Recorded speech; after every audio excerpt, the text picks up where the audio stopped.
नमस्कार दोस्तों, मैं आज आपके बीच में फिर से एक नया टॉपिक लेकर के आया हूँ जो भी बहुत ही महत्वपूर्ण है हमारे शरीर को स्वस्थ रखने के लिए। दोस्तों, आज मैं बात करने वाला हूँ ऐसी वस्तु पे कि हम बीमार क्यों पड़ते हैं। जैसा कि आपको पता ही है कि हमारा शरीर 600 से ज़्यादा बैलेंस को मेंटेन करता है। मसलन कि आपको आंखें झमकाने के लिए मेहनत नहीं करनी पड़ती है, आपके हार्ट की धड़कनों को, हार्ट बीट को कायम बनाए रखने के लिए आपको मेहनत नहीं करनी पड़ती, बीपी के लिए आपको मेहनत नहीं करनी पड़ती, आपका ब्लड प्रेशर हो, टेम्परेचर हो, शुगर लेवल हो, ऐसे कई हमारे शरीर more than 600 check and balance maintain करके रखता है, जिसके लिए हमें मेहनत नहीं करनी पड़ती। पर ये कब तक मेंटेन करता है कि जब तक कि हमारे शरीर का पीएच लेवल जो है वो मेंटेन होता है। अब ये पहले ज़माने में आपने कुछ दिन पहले गए होंगे तो आपने देखा होगा कि बीमार आदमी पड़ते थे जो तो वो बाहर से बीमारी अंदर आती थी। मतलब लोगों को बुखार होता था, लोगों को गैस्ट्रो होता था, कॉलरा होता था, चिकन बॉक्स होता था, टीबी होता था। तो ऐसी बीमारियां लोगों को ज़्यादा हुआ करती थी। जो किसी और को सर्दी जुकाम हो गया, जो किसी और को है वो किसी और को हो जाती थी। उसके जैसे आज की तारीख में कोविड-19 यानी कोरोना वायरस है कि आप जिसके संपर्क में आते हैं आपको वो अंदर चली जाती है। पर आज की तारीख में बीमारियां अंदर पैदा हो रही हैं। मतलब मुझे है तो आपको नहीं होगी, मुझे सर्दी जुकाम, मुझे मतलब किडनी में प्रॉब्लम है आपको नहीं होगा, मुझे डायबिटीज़ आपको नहीं होगा, मुझे बीपी आपको नहीं होगा, मुझे माइग्रेन आपको नहीं हो रहा, मुझे घुटने में प्रॉब्लम आपको नहीं होगा। ये अंदर ही पैदा हो रही है। तो इस पर ऐसा क्यों? क्योंकि कई साइंटिस्टों ने इस पर रिसर्च किया और रिसर्च मतलब 2096 से इस पर WHO ने कमेटी बैठाई थी, जिसका 2017 में मतलब कि सितंबर 2017 में इसका एक कन्वोकेशन हुआ था मोंटेविडियो में, मतलब यूरुग्वे नाम के देश में। इसका मोंटेविडियो नाम के शहर में इसका एक मीटिंग बुलाई गई थी पूरे साइंटिस्टों की, मतलब 20 साल के रिसर्च की। इसके बाद में 2017 में 2018 में न्यूयॉर्क में हुई थी, 17 अक्टूबर 2018 में इसकी मीटिंग हुई थी न्यूयॉर्क में, तो टाइम टू डिलीवर के नाम से। यानी कि वहाँ पर भी इन वैज्ञानिकों ने काफ़ी मतलब इस पर डिस्कशन हुआ, क्योंकि ये पाया गया है कि नॉर्मल डेथ जो हो रही है, 100 डेथ हो रही है, उसमें से लगभग 71% डेथ जो है वो नॉन कम्युनिकेबल डिसीज से हो रही है, यानी जो अंदर पैदा हो रही है उसके कारण हो रही है। और इस पर अगर ध्यान नहीं दिया गया तो ये बढ़ करके रेशो बढ़ करके 81 से 85% तक हो सकता है। तो काफ़ी अध्ययन करने के बाद में इन जो उसका डिस्कशन का जो कंक्लूजन निकला, तो उन्होंने ये पाया कि हमारा जो शरीर है बाय नेचर अल्कलाइन है। यानी हमारे ब्लड का पीएच लेवल 7.34 से लेकर 4.5 के बीच में रेंज करता है। तो ये अल्कलाइन होता है, क्योंकि 7 इज न्यूट्रल और 7 के नीचे 6, 5, 4, 3, 2, 1, 0 होता है, वो होता है एसिडिक। और 7, 8, 9, 10, 11, 12, 13, 14 अल्कलाइन होता है। यानी जो एसिड और अल्कलाइन को नापने के लिए जो स्केल होती है 0 से 14 होती है। तो 7 इज न्यूट्रल, उसके ऊपर होता है तो अल्कलाइन। तो हमारा ब्लड का पीएच 7.34 से 4.5 या 7.8 तक भी जा करके रेंज करता है। तो वो अल्कलाइन, हमारा बाय नेचर हम अल्कलाइन है। और बाय फंक्शन हम एसिडिक है। हम बाय फंक्शन एसिडिक है, हमारे जितने भी फंक्शन बॉडी के हैं वो एसिडिक होते हैं। तो अल्कलाइन और एसिड का जो बैलेंस होता है वो 80-20 होता है। यानी कि हमारे खाने में 80% हमें अल्कलाइन चीज़ें लेनी चाहिए और बाकी 20% एसिडिक होना चाहिए, क्योंकि एसिड तो बॉडी खुद ही बना लेती है। आपने देखा होगा अगर एसिड ज़्यादा बढ़ जाता है तो एसिडिटी हो जाती है, हम उसको उम्मीद करके बाहर, यानी शरीर एक्स्ट्रा एसिड नहीं रखता, उसको बाहर निकाल देता है। अगर वो अंदर रहेगा तो बीमारी पैदा करेगा। तो 80-20 का रेशो बॉडी को मेंटेन करना होता है। अब अगर ये रेशो बिगड़ता है तो हमारा शरीर के अंदर में एसिडोसिस नाम की प्रक्रिया जन्म ले लेती है, जो जिसको हम कहते हैं खून में एसिड की मात्रा बढ़ना। एसिडोसिस मतलब रक्तअम्लता, यानी खून में एसिड की मात्रा को बढ़ना। तो जैसे वो 7 के नीचे जाएगा तो हमारे शरीर में एक वातावरण बन जाता है बीमारियों को पैदा करने का। अब ये वैज्ञानिकों ने जब इस पर रिसर्च किया कि भाई एसिडोसिस नाम की प्रक्रिया क्यों हो रही, चाहे वो रेस्पिरेटरी एसिडोसिस हो या फिर मेटाबॉलिक एसिडोसिस हो। इस पर तो पिछले 10 सालों से काफ़ी बड़ा रिसर्च चल रहा है कि मेटाबॉलिज्म के ऊपर में एंड रेस्पिरेटरी एसिडोसिस के बीच में। तो वैज्ञानिकों ने जब इस पर रिसर्च किया तो उनको 4 मेन कारण मिले, जो मुख्यतः 4 मेन कारण थे। पहला कारण मिला स्ट्रेस, क्योंकि स्ट्रेस के कारण भी हमारे बॉडी के अंदर में ज़्यादा एसिड जनरेट होता है।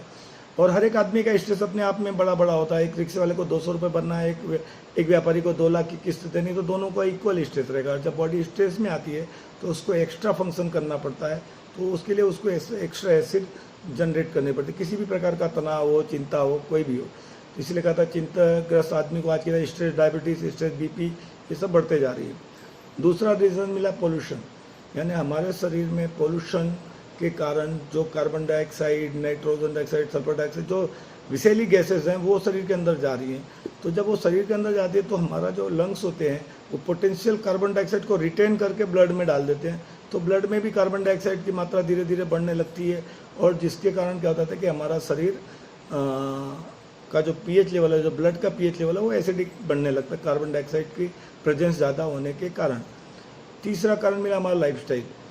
अब ये लाइफस्टाइल में हमारा जो शरीर के अंदर में 3 क्लॉक काम करता है, एसिडोसिस यानी acid clock, hormonal clock, enzyme clock. ये क्लॉक जो होती हैं ये सूर्योदय से लेकर के सूर्यास्त तक, और सूर्यास्त से लेकर सूर्योदय तक इनका पूरा एकदम अपना टाइमिंग फिक्स है। इसी ऊपर नोबेल प्राइज़ भी मिला है, मैंने बॉडी क्लॉक के ऊपर में 2017 में नोबेल प्राइज़ भी मिला हुआ है। तो हमारा शरीर तो बॉडी क्लॉक के हिसाब से काम करता है, लेकिन हम लोग काम करते हैं अपने वाल क्लॉक के हिसाब से। भाई वाल क्लॉक परमिट करेगी तो खाना खाएंगे, वाल क्लॉक परमिट नहीं करेगी तो हम खाना नहीं खाएंगे, वाल क्लॉक परमिट करेगी तो सोएंगे, तो हम वाल क्लॉक के हिसाब से काम करें। तो वाल क्लॉक और एसिड क्लॉक, सॉरी वाल क्लॉक हमारी बॉडी क्लॉक, जब दोनों मिसमैच होने लगती है तो हमारा शरीर उसको मैच करने का काम करते है, क्योंकि बॉडी का पहला धर्म है अपने आप को जिंदा रखना, तो वो इधर उधर से हाथ पैर मार करके अपने पीएच को बरकरार रखने की कोशिश करती है। इसके अंदर में दूसरे बैलेंस भी बिगड़ने शुरू हो जाते हैं। और चौथी चीज़ मिली फूड एंड बेवरेज, यानी खान पीन, यानी अनाज में आजकल देखा किसान फर्टिलाइज़र, केमिकल, पेस्टिसाइड बहुत इस्तेमाल कर रहे हैं। उसका असर क्या हो जाता है कि अनाज पे पड़ता है, और अनाज के माध्यम से वो जहरीली चीज़ें हमारे पेट में जाती हैं, जो हमारे मेटाबॉलिक सिस्टम को डिस्टर्ब करती हैं, तो जिसके कारण मेटाबॉलिक एसिडोसिस जनरेट होती है, जिसके कारण कि हमारा शरीर में बहुत हाइपोक्सिया और बहुत सारे प्रॉब्लम जनरेट होते हैं। उसमें कभी मैं डिटेल में आपसे चर्चा करने वाला हूँ। और दूसरी चीज़ है फूड्स एंड बेवरेज। अब हम लोग जनरली जो चाय पीते हैं, कॉफ़ी पीते हैं, सॉफ्ट ड्रिंक पीते हैं, कोल्ड ड्रिंक पीते हैं, अल्कोहलिक ड्रिंक लेते हैं, या फिर प्रिजर्वेटर डाल करके डब्बे का जूस वगैरह लेके आते हैं, या बॉटलों का बंद पानी पीते हैं, ये क्या है बाय नेचर ये सब एसिडिक होते हैं। अब ये चीज़ों को जो हमारे बॉडी की रिक्वायरमेंट नहीं है फिर भी हम उसको शरीर के अंदर में डालते हैं, तो ये भी जाकर के ब्लड के पीएच लेवल को डिस्टर्ब करने की कोशिश करता है। अब इसको कंट्रोल करने का काम है पानी का। इन चारों चीज़ों के कारण जो हमारे शरीर में जो डिस्टर्बेंस आता है उसको कंट्रोल करने का काम करता है पानी, क्योंकि पानी का पीएच जो कुदरत का जो पानी बनाया हुआ है वो होता है 8.5 से लेकर के 9.5 के बीच में होता है। तो उस पानी के कारण वो हमारे बॉडी के अंदर में जितना भी इसके कारण एसिडोसिस जनरेट होती है वो उसको कंट्रोल करने का काम पानी करता है। लेकिन अनफॉर्चुनेटली हमारा पानी भी एसिडिक हो चुका है। अब जैसे तो बात वही हुई कि अगर हमें उसको अंदर में हम एसिडोसिस को कंट्रोल करने के लिए डाल रहे हैं और एसिड डाल रहे हैं तो और फास्ट हो रही, तो इसी कारण जो बीमारियां पहले 60-70 साल में किसी को होती थी अब वो बीमारियां सब एक आम आदमी को कम एज में हो रही है। पहले देखा होगा कि आपका बीमारियों का एज ग्रुप जो 60-70 था वो घट के 20-25 में आ गया, तो वो क्या है कि बहुत तेज़ी से एसिडोसिस बढ़ रही है। अब इसको कंट्रोल करने का काम पानी पर। अब ये सवाल उठता है कि पानी कैसा होना चाहिए।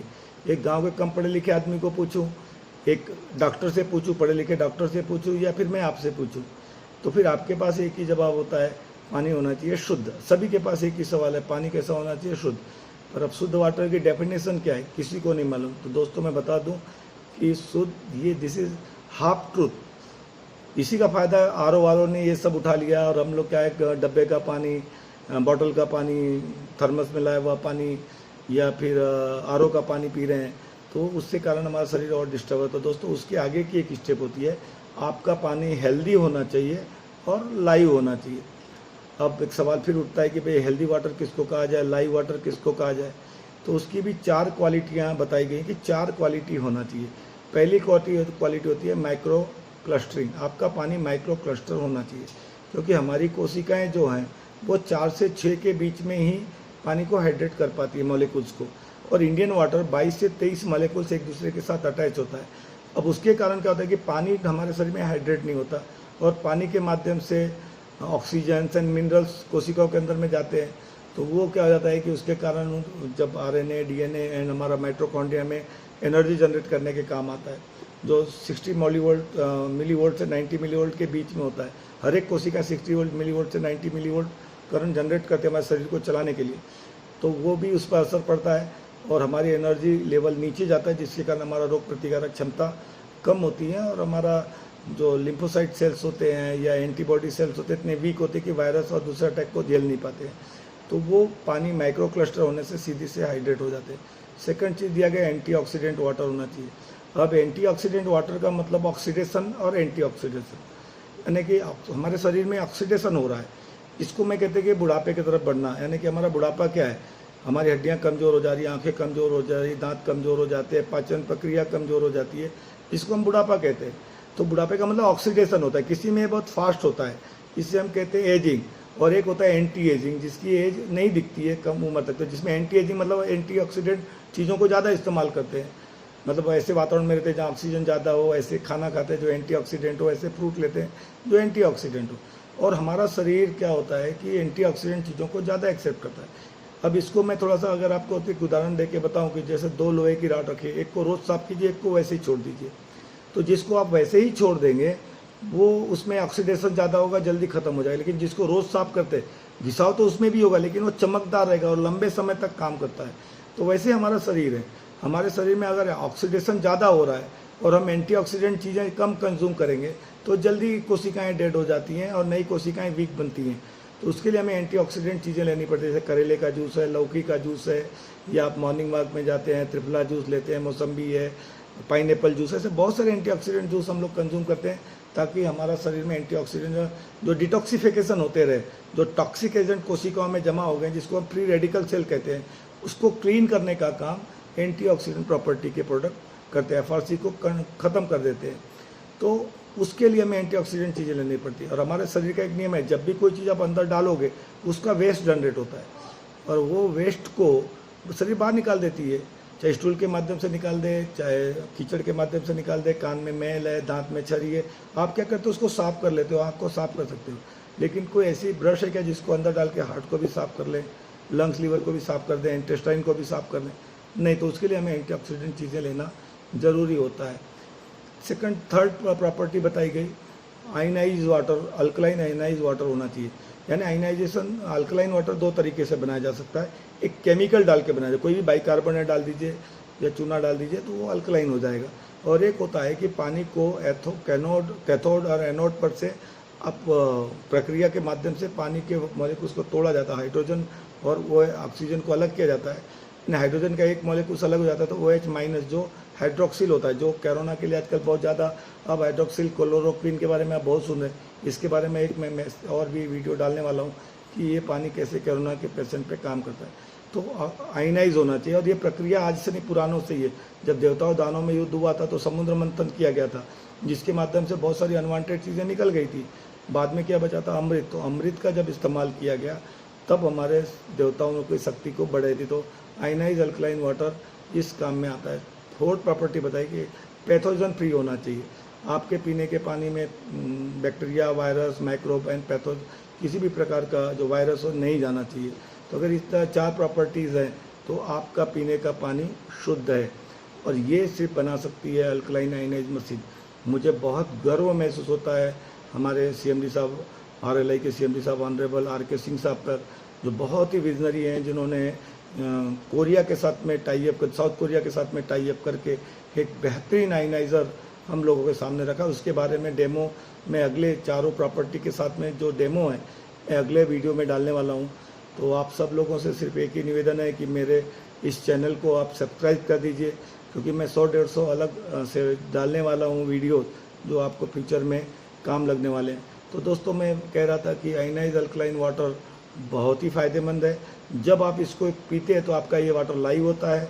ये लाइव वाटर आपका शुद्ध वाटर माना जाता है। वही हमारे शरीर में जो फूड एंड बेवरेज के माध्यम से या लाइफस्टाइल के डिस्टर्बेंस के माध्यम से या पोल्यूशन से या फिर स्ट्रेस के कारण जो एक्स्ट्रा एसिड जनरेट हो, जो एसिडाइसिस नाम की प्रक्रिया जो हमारे शरीर में जन्म ले चुकी है, उसको एक कंट्रोल करने का काम करता है।